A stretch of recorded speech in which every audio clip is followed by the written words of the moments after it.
This summer, 22 News is encouraging people to join in the spirit of caring, and one way you can help is checking in on your elderly neighbors. Here to share more is Molly Totman, local public health liaison from the Wilbraham Senior Center. Molly, heat stress, heat exhaustion, heat stroke, they're all different. How are they different?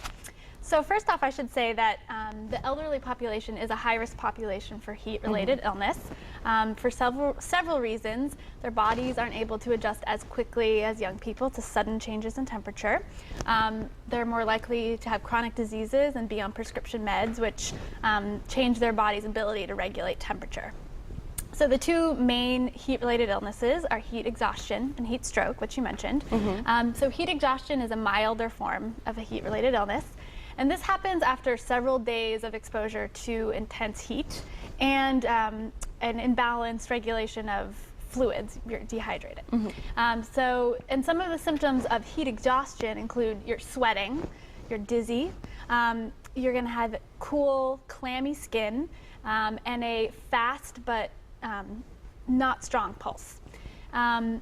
Whereas heat stroke is the most serious heat-related illness.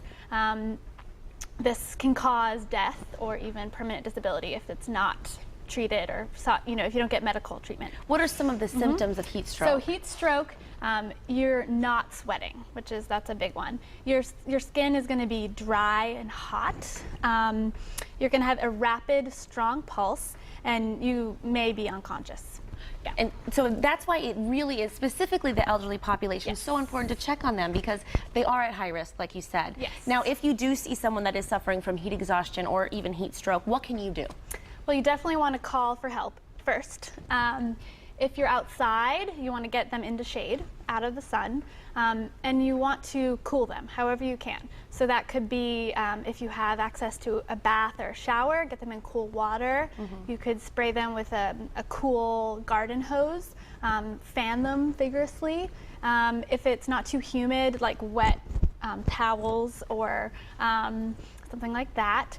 You want to continue to monitor their body temperature until it goes down to like 102, 101. And does the temperature of the water that you do, like cold versus cool, does that matter? That's a good question. I would say you want to go on the cool side. You don't want to put hot water on them. But I would say not freezing water. Nothing too cold. Yeah, okay. Yeah, right in the middle. And prevention. What can you do just to prevent this all from happening altogether? Well, in terms of the elderly, during extreme heat, you should check on your neighbors, once or twice a day. Staying in AC is one of our best preventative measures. And if you don't have AC, you can go to your public library, you can go to the mall. Towns often have cooling centers open during the heat. You want to wear light clothing, drink water, lots of water. However, if you're on water pills or you're on restricted fluids, check with your doctor for sure, or encourage your neighbors or relatives to check with their doctor. Great information, Molly. Yeah. So glad that you can share it with us. Ahead on